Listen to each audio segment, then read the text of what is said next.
Happy Friday, Ohio State fans, and welcome back to the 11 Dubcast. I am joined for the second time this week by our fearless leader on the beat, Dan Hope.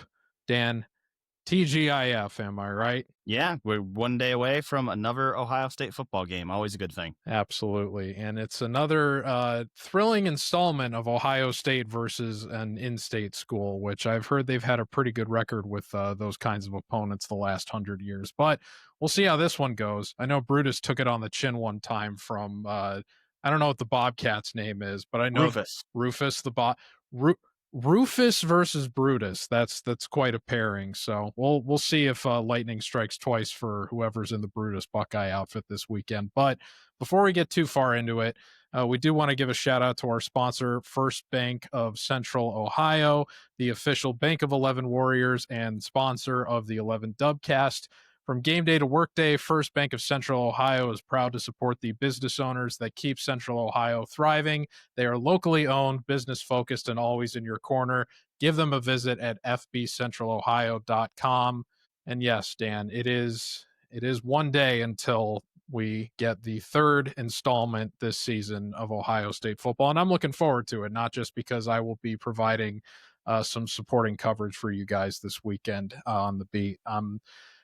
I made this joke yesterday with Andy, but it's nice to get an opponent that's in the happy medium between preseason number one overall Texas and FCS Grambling State. It's just a matter of which team do they compare closer to, frankly, because those are two pretty those are opposite ends of two extremes, to say the least. Now Ohio, yeah, exactly. Now Ohio did get a pretty nice win on their early season resume last week. They upset West Virginia at home. Obviously, anytime you're a group of five team going up against a Power Four, Power Five, what have you team, uh, anytime you can win that matchup, it's going to look good on your resume. And they were playing at home, and West Virginia is playing in one of the, I'm sure you would agree with me, one of the best rivalries in all of college football, the backyard brawl this weekend. So it's possible they were overlooking the Ohio Bobcats, but nevertheless, this game opened up around almost 5 touchdowns in terms of the line in favor of Ohio State. That's come down considerably. It was hovering around 31 for most of the middle of this week. As of Thursday night, it was down to about 28 and a half. So almost a full touchdown worth of points in favor of Ohio in terms of line movement, betting confidence from the public. That being said, Ohio State is still favored by a full 4 scores.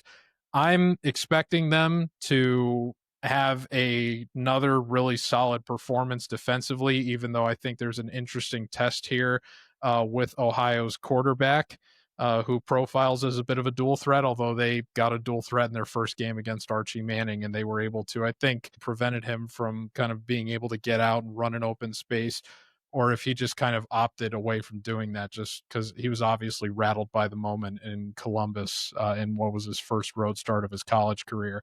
That being said, what are your thoughts on this upcoming matchup? What are you most looking forward to seeing out of Ohio State against this opponent? And what are you expecting in terms of what a final score might look like?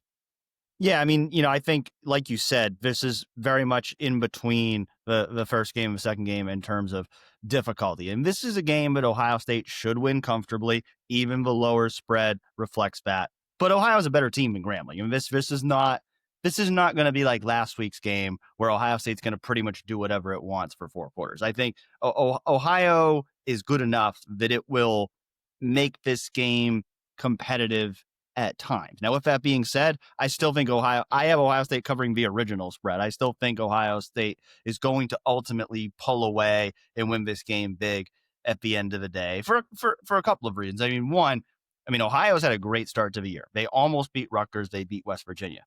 But, Rutgers, West Virginia are here. Ohio State is the number one team in the country. So I think there's a difference between that. There's a bigger talent gap between Ohio State and Ohio than there was between Ohio and either of Rutgers or West Virginia. So I do think that, you go on the road, unlike last week playing at home. you go to play Ohio State at their place, the way Ohio State's rolling coming off of last week, I do think that ultimately Ohio State is going to be too much for the Ohio Bobcats on both sides of the ball. I also wonder, is there a little bit of that hangover effect for the Bobcats? You get that big win over a Power 4 team. I mean, it seemed like last week was almost like Ohio Super Bowl. Like they broke a record home crowd, biggest home crowd in Peden Stadium history there in Athens. I think they knew going into last week that was a winnable game for them, and they had a chance to really make their mark in a winnable game. Now, Brian Smith, Ohio's coach, is not coming out like Mickey Joseph last week and saying, "Oh, we know what's going to happen this week." He did think Caleb Downs was a wide receiver. I was going to point that out. But this is not a team that's going to come into a shoe and say we're going to get beat 70-0. Like they're going to come in and try to win. But I also think that reality might set in a little quicker in this game, where at some point Ohio State's talent on both sides of the ball, if they play the way they're supposed to play, is going to be too much for the Ohio Bobcats. Yeah, my biggest hope is that they just come out with the same sort of aggressive intent that they demonstrated against Grambling State. The most optimistic way I see this game going, and in the interest of full transparency, I also have them covering the original spread, albeit just barely so. But I think that the best approach for them in terms of just taking care of business is going to be to come out and aggressively force the issue, throwing the ball, get out to a big lead. And then once they're several scores ahead, ideally more than three, then you can start worrying about trying to implement the run game a little more. It definitely seems like at this point of the season, the passing game is further along than the running game is in terms of where the room for improvement is on offense. I would just hope that they don't start trying to address and get more comfortable with that until the second half, that they don't get complacent with just being up 2 or 3 scores in the first half if it does arrive that quickly. And part of the reason for that is if they do try to get a little bit too conservative too soon, which is not really something that Ryan Day has demonstrated a lot, but just kind of hypothesizing a worst case scenario here, we have already seen Ohio go behind multiple scores in a game this season to a Big Ten opponent and then nearly throw themselves back into a football game. That's exactly what happened against Rutgers and Greg Schiano. They were nearly able to pull off the comeback there. They did fall just short, but this is a team that if they get desperate enough where they need to play their most aggressive style of offense to get themselves back into a game, they've demonstrated at this point that they're comfortable with doing that, even against a defensive-minded coach like Greg Schiano is. So I would ideally like to see Ohio State come out and be as aggressive as possible. I think based on what we saw against Grambling last week, that's probably what the case is going to be. I don't know if Julian Sain is going to start the game completing 15 or 16 straight passes again, but I do think I would rather see them lean on Sain again as opposed to trying to get things going on the ground with CJ Donaldson. Then again, maybe Donaldson is going to want to get one back for West Virginia's sake after what happened last week. So, but I'm not sure. Who would you like most to see excel on offense for Ohio State in this game that would make you feel good about going into the final 9 games of the schedule after this?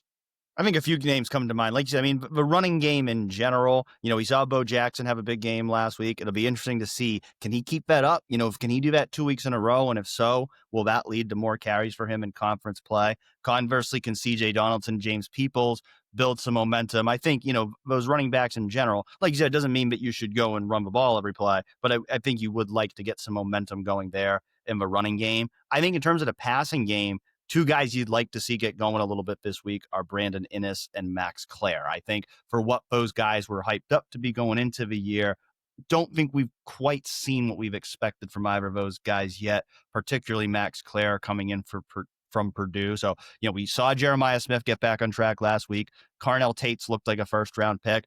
You got to imagine they're going to want to try to get Will Kacmarek a touchdown this week as he goes up against his former school, the Ohio Bobcats. And if you haven't He's read the it, primary receiving threat in this offense through 2 he's their games leading at the receiver tight at end position, at tight least. end. And shameless plug, if you haven't read it, I talked to some of Will Kacmarek's coaches, did a big long story on him on 11 Warriors on Thursday. So if you haven't had a chance to read it, go read that. No if shame.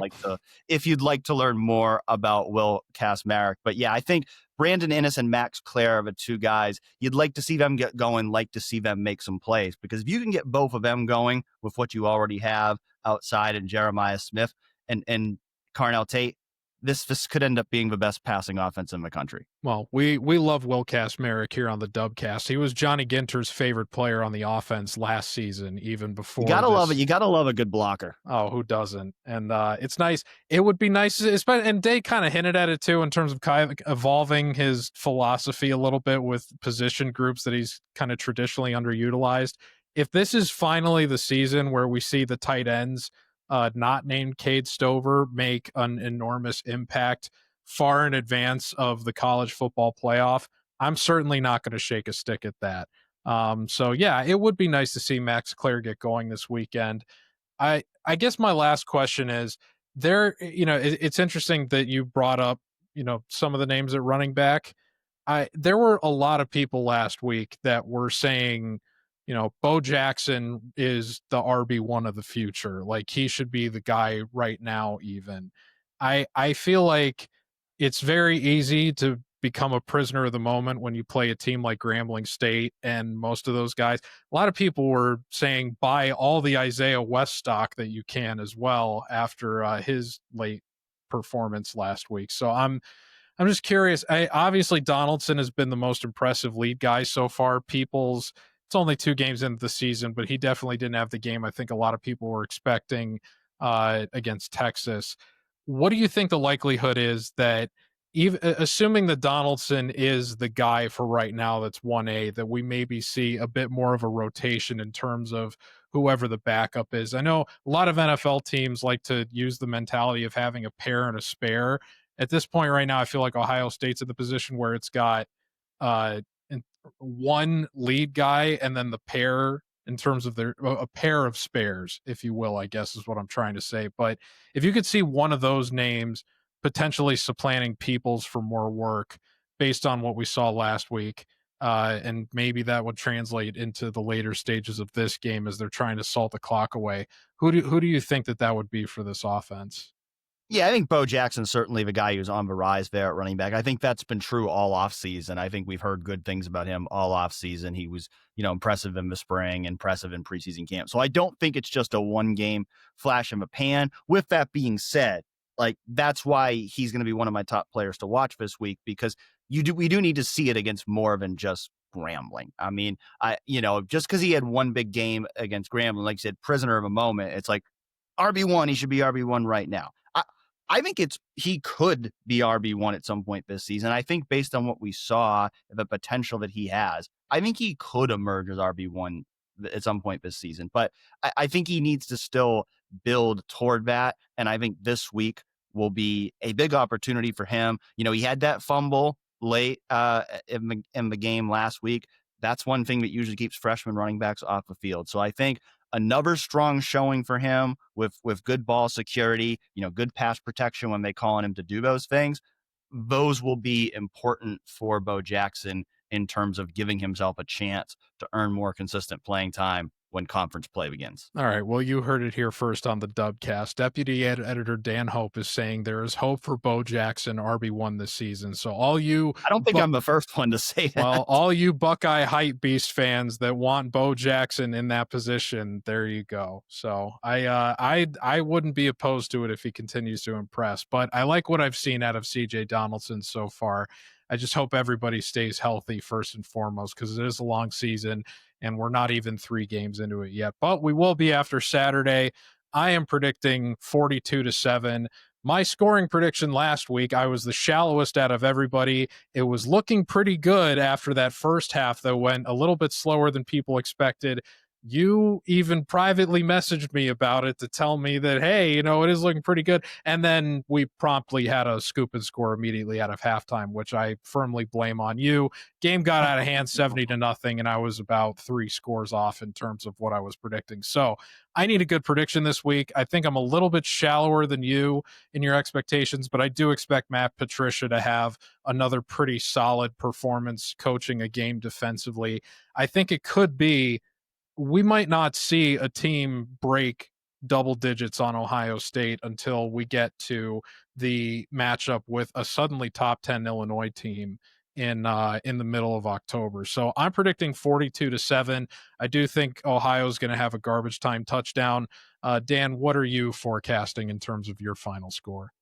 I'm going 48-10. Don't know. Will there be a garbage time in there? I don't know, but I'll say this. I think Parker Navarro will have a better game against Ohio State's defense than Arch Manning did. All right. That's quite a bold claim in itself, but you know what? I don't think, and now there's a little bit more tape available, I don't think that's necessarily far-fetched, and Navarro certainly. And to be clear, I didn't say Parker Navarro is better than Arch Manning. I said I think he'll have a better game against Ohio State's defense than Arch Manning did. Absolutely. No, I totally understand where you're coming from, and I could see it. And definitely, if Ohio ends up with 10 points, that's 3 more points than Texas got against Ohio State. So that would be a moral victory in itself for the Bobcats. So we'll see how it goes Saturday. The game is going to be at 7:00 on Peacock. We're very much looking forward to it. I'm looking forward to helping you out, Dan, and the rest of the beat. It's my first game of the season, my 5th year at 11 Warriors, and I'm super excited to help contribute to the coverage of this national title defense campaign. It is a privilege and an honor and a labor of love, and I'm sure that you feel largely the same way in many respects. So we're looking forward to the game, and we'll be back next week to recap the game with Chase Brown Monday morning. We are going to have a bye week next week. Seems pretty early in the season for one of those, but that's just the nature of the schedules now with non-conference relative to when the conference slate starts for teams like Ohio State. And then we'll be back the week of September 27th, the end of the month, for Ohio State's first Big Ten game of the season against Washington. So we're looking forward to that. But get your fill this weekend, because we're going to be without it for about a week after this coming one. So thank you very much for tuning into the 11 Dubcast.